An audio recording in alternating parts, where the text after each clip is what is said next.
Can the most unguardable player in this year's NBA playoffs help his Mavericks team close out the Los Angeles Clippers, who will look to be desperate to get it back to Los Angeles for a do-or-die Game 7?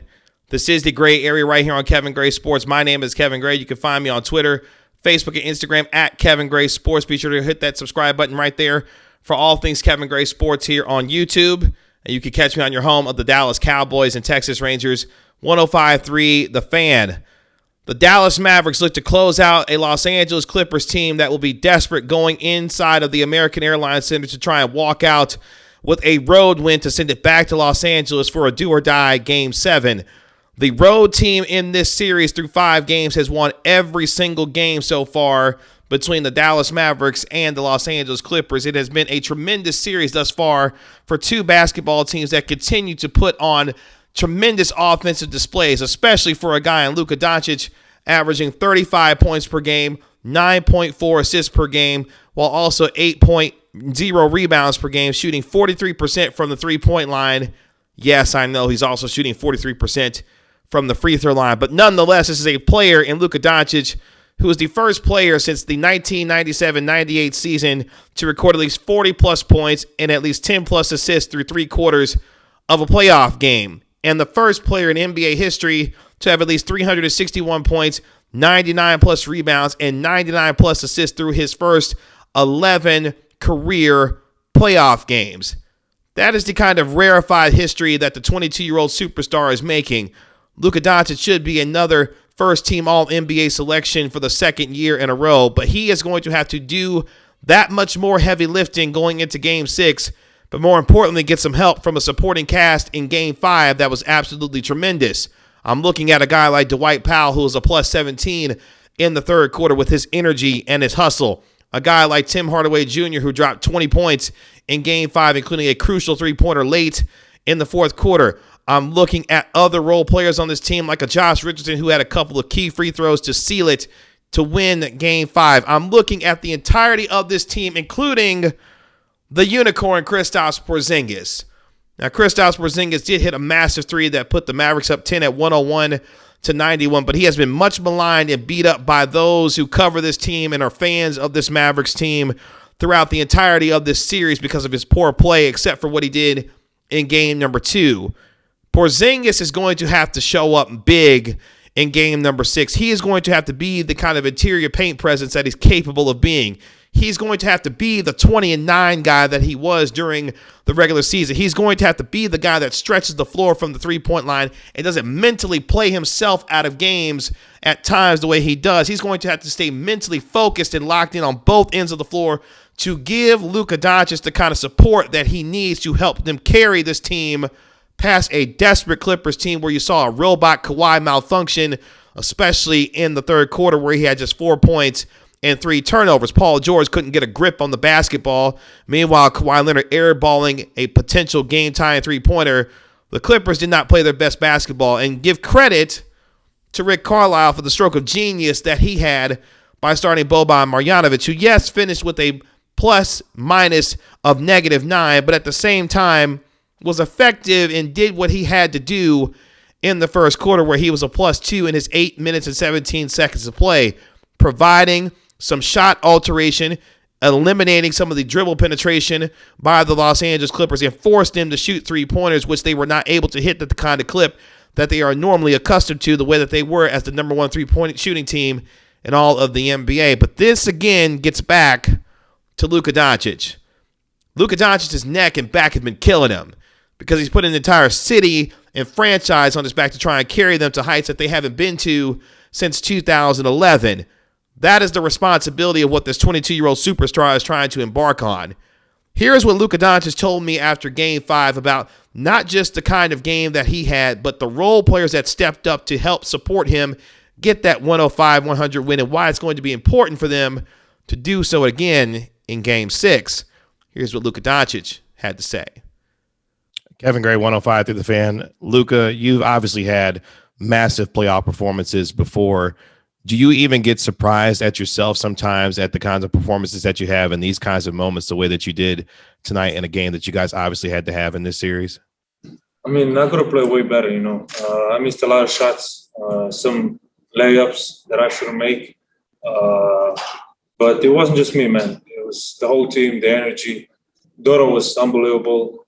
Dwight Powell with his energy, KP with a big shot, Timmy with a big shot, and the whole team was just there bringing up the energy.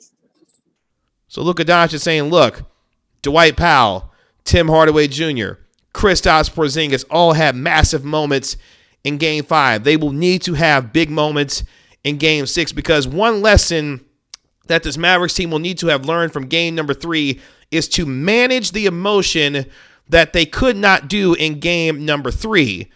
They jumped out to a 30-11 lead in Game 3, and it looked like they were going to run away with it to get themselves up to a commanding 3-0 lead. But you give the Clippers credit for storming back in that game and turning what was a 19-point deficit into a 10-point win to ultimately get their first road win of the series and then even the series in Game 4 before ultimately losing in Game number 5.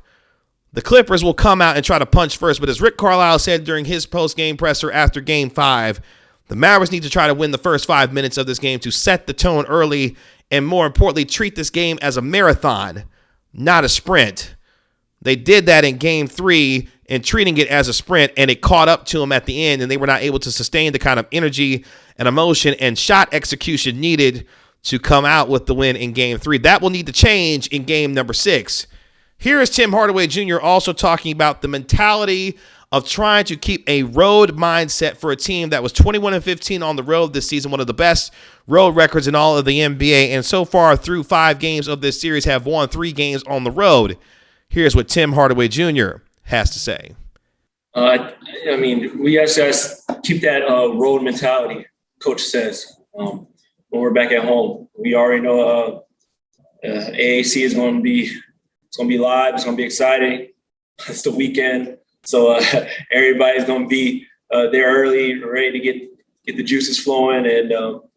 But we know what we have to do. And like I said, it's going to come down to the first team with the home victory at this point. So we just got to make sure that we do a phenomenal job of staying poised, staying patient, attacking when the opportunities present themselves. And just like I said, keep your foot on the gas, man. Keep your foot on the gas. So Tim Hardaway Jr. says that we have to have the same kind of emotion and ride that road mentality that we did in Game 5 to do so in Game 6 in order to come out with a win because we have not done anything yet as far as this series is concerned. And he and Rick Carlisle are absolutely right. They haven't done anything yet in this series, but what they have accomplished is something that I didn't think that they would do. Get this series to 6 games and win it in 6. Of course, I picked the Clippers originally to win this series in 6 games. So they've already defied my expectations, which good for the Mavericks. They have. But this is about Luka Doncic, and can he one more time put this team on his 22-year-old back with a cervical strain that has been killing him over the last couple of games and somehow drag along Kristaps Porzingis and find a way yet again to get it done against a Clippers team that will be desperate to punch them in the mouth and try to get out early on them. 2 things are going to be key in game number 6. The ability for the Mavericks to keep the Clippers out of the paint the way that they were not able to in games 2 through 4 where they scored 150 points in the paint. But more importantly, keep Kawhi Leonard and this Clippers team out of transition.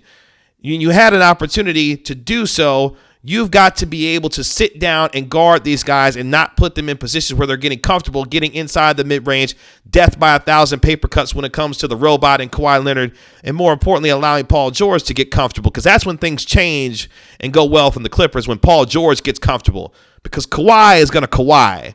You saw a little bit of a robot malfunction in game number 5 where he had 4 points and 3 turnovers in that crucial third quarter where the Mavericks held the Clippers to just 21 points, and Dwight Powell was absolutely sensational as a plus 17 player with his energy and his hustle.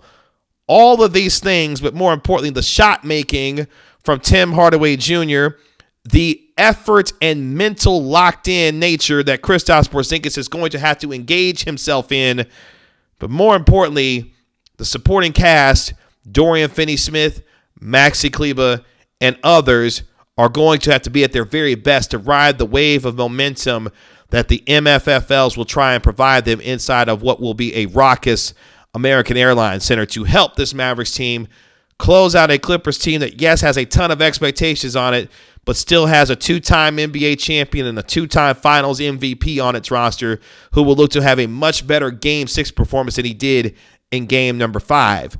If the Mavericks are able to keep the Clippers out of transition, sit down and guard and keep them from being able to penetrate the paint in the way that they did that in Game number 5, because I don't know if you start Boban Marjanovic again in Game 6 tonight. I don't know if you do that, because Rick Carlisle used the stroke of genius by starting Boban and getting the most that you could out of him based on the limitations of a Boban Marjanovic.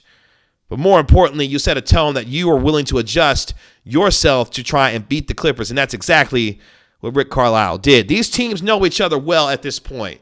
So it isn't about tricks. This isn't about adjustments. This is about who executes better in Game 6 and a potential Game 7. And if you're the Mavericks, you have got to support a superstar that has literally put your franchise on its back and is dragging it along with him as best as he can to try and take them to places where they haven't been in a decade. I don't say that with hyperbole. I say that as a fact. Luka Doncic is the best player in these NBA playoffs, and it honestly hasn't been close, with all due respect to Nikola Jokic, Damian Lillard, and Joel Embiid. It's Luka Doncic.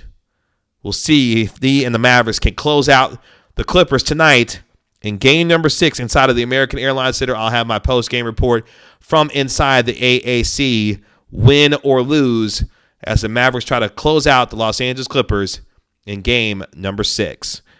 This is The Gray Area. You can find me on Twitter, Facebook, and Instagram at Kevin Gray Sports. Be sure to hit that subscribe button for all things Kevin Gray Sports here on YouTube. I'll talk to you from the American Airlines Center on Friday night. Have a good day. Peace.